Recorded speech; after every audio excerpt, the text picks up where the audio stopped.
Hello friends, स्वागत है आपका आपके अपने लीगल चैनल सोच पर प्रहार में।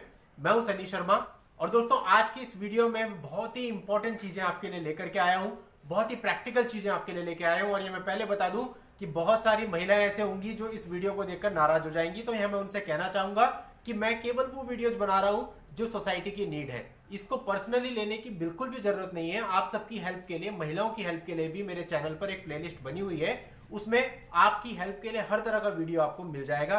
तो जो भी मैं आज की इस वीडियो में बताऊंगा इसको पर्सनली ना लें, ये केवल सोसाइटी की नीड है, क्योंकि बहुत सारे लोग इन चीजों में स्टक हो रखे हैं, फंस रखे हैं। उन्हें बाहर कैसे निकलना है उसके लिए ये वीडियो है। और वीडियो शुरू करने से पहले मैं बताऊंगा कि मुझे कल रात को एक मैसेज मिला एक सब्सक्राइबर का, जिसने लिखा हुआ था कि सर मैं सुसाइड करने जा रहा था और मैंने आपका वीडियो देख लिया, थैंक्स सर।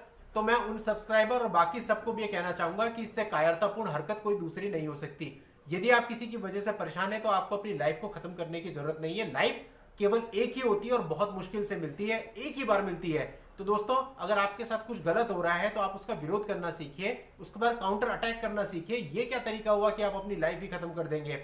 मैं एडवोकेट हूं, मेरे ऊपर भी मुकदमे हैं, क्योंकि आम लाइफ में ऐसी कुछ सिचुएशंस आती ही रहती हैं।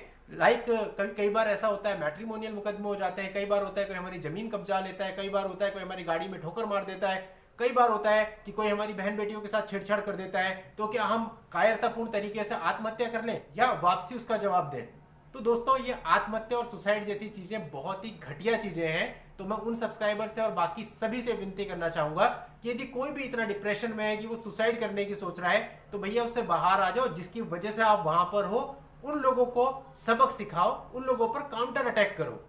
तो दोस्तों आज मैं आपको इस वीडियो में बहुत सारे सेक्शंस भी ऐसे बताने वाला हूं कि यदि मैट्रिमोनियल केसेज में आपके साथ गलत हुआ है तो फिर आप बहुत अच्छा खासा सबक सिखा सकते हैं सामने वाले को। यहां तक कि जो हमारे जुडिशियरी में सजा है, सबसे बड़ी सजा क्या है? देखिए, मृत्युदंड है, आजीवन कारावास है और 10 इयर्स का जो है कैद है। तो आज मैं आपको कुछ ऐसी धाराएं बताऊंगा जिसमें आपकी वाइफ की तरफ से या आपकी वाइफ आपके साथ कुछ भी गलत करती है तो आप उन पर इन धाराओं के अंतर्गत कार्रवाई करके उन्हें 10 साल तक की कैद भी करा सकते हैं। तो दोस्तों ध्यान से समझिएगा, वीडियो को बिल्कुल भी मिस मत कीजिएगा।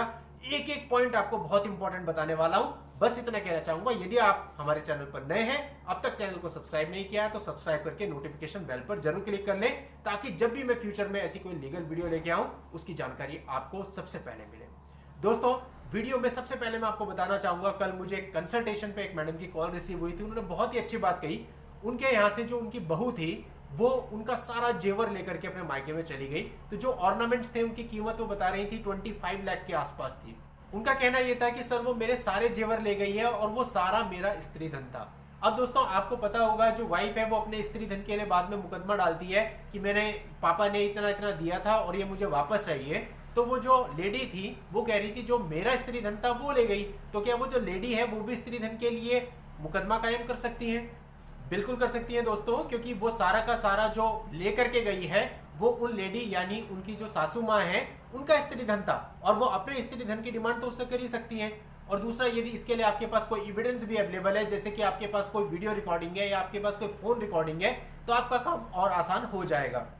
तो कुल मिला के बात यह हुई कि यदि वाइफ अपने स्त्री धन के लिए मुकदमा डाल रही है तो आप भी अपनी माताजी की तरफ से उनके स्त्री धन के लिए मुकदमा डाल सकते हो। यानी जितने भी जेवर, जितने भी ऑर्नामेंट्स हो आपके घर से लेकर के गई है, आप ये दिखाइए कि वो मेरी माताजी के थे और उनको वापस लाने के लिए मुकदमा कायम कीजिए। अब दोस्तों मैं सेक्शन बाय सेक्शन आपको बताता हूं कि किस किस तरह से आप ये सारी कार्यवाहियां कर सकते हैं।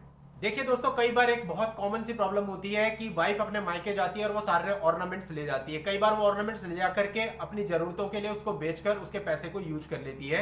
तो दोस्तों ये सेक्शन 403 ऑफ आईपीसी के अंतर्गत अपराध है और इसके लिए सामने वाले को 2 साल तक की सजा मिल सकती है। तो दोस्तों नोट कर लीजिए, सेक्शन 403 आईपीसी के अंतर्गत आप अपनी वाइफ पर मुकदमा कर सकते हैं यदि वो अपने मायके चली गई है और आपके घर में से ऑर्नामेंट्स ले गई है। इसके बाद दोस्तों आता है section 405 and section 406 of IPC. Section 405 criminal breach of trust को बताता है, यानी कि आपने अपनी बहू को या आपने अपनी वाइफ को बहुत सारे गहने दे दिए जब वो आपके घर पे शादी करके आई कि भाई तुम इसको यूज कर लो, और वो उसको यूज करती रही, लेकिन जब आपने उससे वो गहने वापस मांगे तो उसने वापस देने से साफ मना कर दिया या वो लेकर चली गई, तो ये कहलाएगा क्रिमिनल ब्रीच ऑफ ट्रस्ट। आपने एक विश्वास पे उसको गहने दिए कि वो यूज करेगी और जब आप वापस मांग रहे हैं तो उसने मना कर दिया। इस अपराध के लिए दोस्तों जो सजा है वो सेक्शन 406 ऑफ आईपीसी में मेंशन की गई है और इसमें 3 साल तक की सजा वाइफ को इस कार्य के लिए हो सकती है। कई बार दोस्तों लोगों के मन में डर होता है, तो वाइफ क्या करती है, जब वो अपने ससुराल से जाती है अपने ऑर्नामेंट सारे लेकर जाती है। कई बार होता है कि वो आपके भी सारे ऑर्नामेंट्स लेके चली जाती है। अपने शहर में अपने मायके में जाने के बाद वो उन सारे ऑर्नामेंट्स को गलवा देती है और गलवाने के बाद नए आभूषण बना लेती है ताकि वो पहचान में ना आ सके। तो दोस्तों ये कहलाता है प्रतिरूपण के द्वारा छल करना और ये सेक्शन 416 और 419 ऑफ आईपीसी के अंतर्गत अपराध है। दोस्तों सेक्शन 416 ये कहता है कि यदि आप किसी भी संपत्ति को इस तरह से परिवर्तित कर लेते हैं कि सामने वाला उसका रूप ना पहचान पाए और उसको अपने यूज में ले लेते हैं, तो ये आपका प्रतिरूपण के द्वारा छल कहलाता है और सेक्शन 419 ऑफ आईपीसी में इसकी सजा दी गई है। इसके लिए भी दोस्तों वाइफ को 3 साल तक की सजा और जुर्माने से दंडित किया जा सकता है। इसके अलावा दोस्तों कई बार ऐसा होता है कि वाइफ बहुत अच्छे संबंध आपके परिवार में बना के रखती है, जैसे हमारे पास तो हर प्रकार के मामले आते हैं, और उस विश्वास में वो कहीं पर आपके माता पिता के द्वारा या आपके बहन भाई के द्वारा या आपके द्वारा कोई साइन करवा लेती है या फिर किसी प्रकार के गहने ले लेती है। तो दोस्तों ये सब जो है सेक्शन 420 के अंतर्गत आता है, जिसमें वाइफ को 7 साल तक की सजा और जुर्माने से दंडित किया जा सकता है। अगला आता है दोस्तों वाइफ के रिलेटिव के द्वारा अपराध। वाइफ के जो पिताजी हैं या उसके जो भाई हैं या फिर उनके और रिलेटिव आपके घर पर आ जाते हैं और आपके साथ बदतमीजी करते हैं, आपको धमकाते हैं, आपकी सोसाइटी में इज्जत खराब करते हैं, तमाशा करते हैं, तो ऐसे केस में दोस्तों गृह अतिचार लागू होगा। यानी कि सेक्शन 442 ऑफ आईपीसी ये कहता है कि यदि कोई व्यक्ति आपके घर के अंदर घुस जाता है और अतिचार करता है, मतलब कि घर के अंदर घुस गया और घुसने के बाद वो आपसे बदतमीजी कर रहा है, तो गृह अतिचार ये कहलाएगा सेक्शन 442 ऑफ आईपीसी। अब दोस्तों इसको थोड़ा सा मोल्ड करते हैं तो हम आ जाते हैं सेक्शन 449 ऑफ आईपीसी में।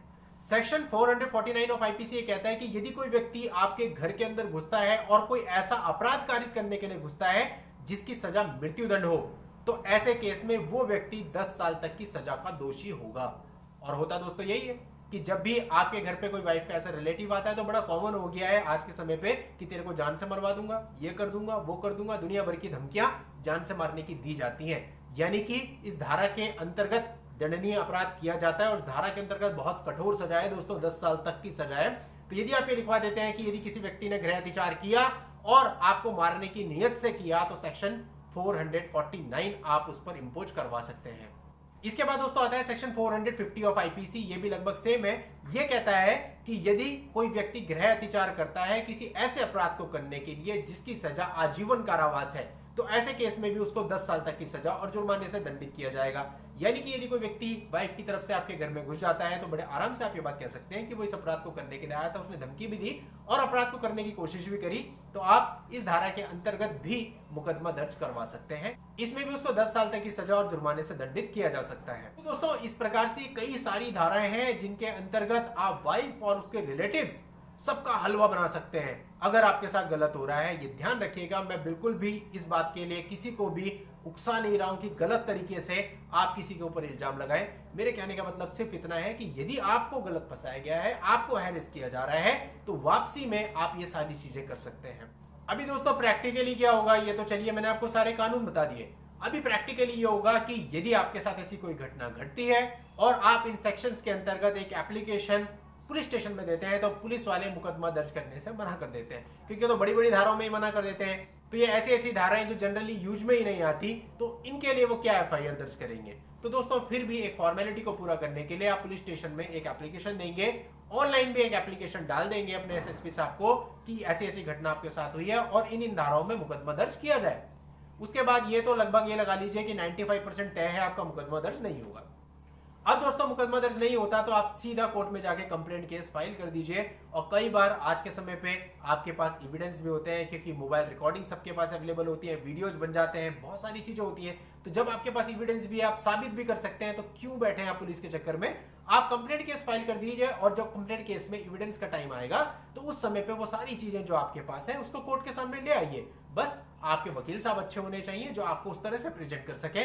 और देखिए कुछ हो ना हो, जब आप एक क्रिमिनल केस डालेंगे तो वो सामने वाला भी स्टक हो जाएगा उसके अंदर, और एक की जगह आप दो भी डाल सकते हैं। कई सारी धाराएं मैंने बताई है।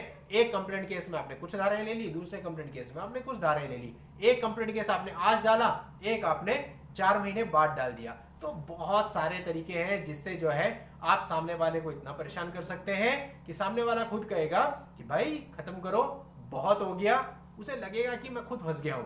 तो दोस्तों इसलिए इन सब चीजों से बाहर आने की कोशिश कीजिए, ना कि अपनी लाइफ को खत्म करने की। आपकी लाइफ बहुत कीमती है, आपके लिए भी, आपके बच्चों के लिए भी, आपके चाहने वालों के लिए भी। तो अगर कुछ लोग ऐसे हैं जो आपसे नफरत करते हैं, तो केवल उन लोगों की वजह से अपनी लाइफ को खत्म करना मतलब महाबेवकूफी। किसी भी तरह से आपके मन में ख्याल नहीं आना चाहिए, बल्कि जिस दिन आप पे मुकदमा होता है उस दिन पार्टी करो घर पे कि भाई मुकदमा हो गया, अभी सीखने को मिलेगा। कोई दिक्कत नहीं है, ठीक है, मैं मानता हूं सबका फाइनेंशियल स्टेटस अलग अलग होता है। कुछ लोगों के लिए मुकदमे झेलना बहुत बड़ी बात हो जाती है, कुछ लोग आसानी से झेल लेते हैं। लेकिन दोस्तों हम किसी भी चीज को जिसको हमें झेलना है, अब हम उसको रो के झेलें या हम उसको हंस के झेलें, झेलना तो है ही ना। तो जब हमें पता ही है झेल नहीं है तो भाई हंस के झेल लेते हैं, रो के क्यों झेलें। तो दोस्तों मेरी यही एडवाइस है आपको। और यदि आप अपनी किसी पर्सनल प्रॉब्लम के लिए मुझसे बात करना चाहते हैं तो उसके लिए इस वीडियो के नीचे डिस्क्रिप्शन में मेरा व्हाट्सएप नंबर गिवन है। उस व्हाट्सएप नंबर में आप व्हाट्सएप मैसेज के द्वारा अपॉइंटमेंट बुक करके मुझसे बात भी कर सकते हैं। नेक्स्ट वीडियो में नई लीगल जानकारी के साथ मैं आपसे फिर मिलूंगा। तब तक के लिए goodbye and thank you for watching. Take care.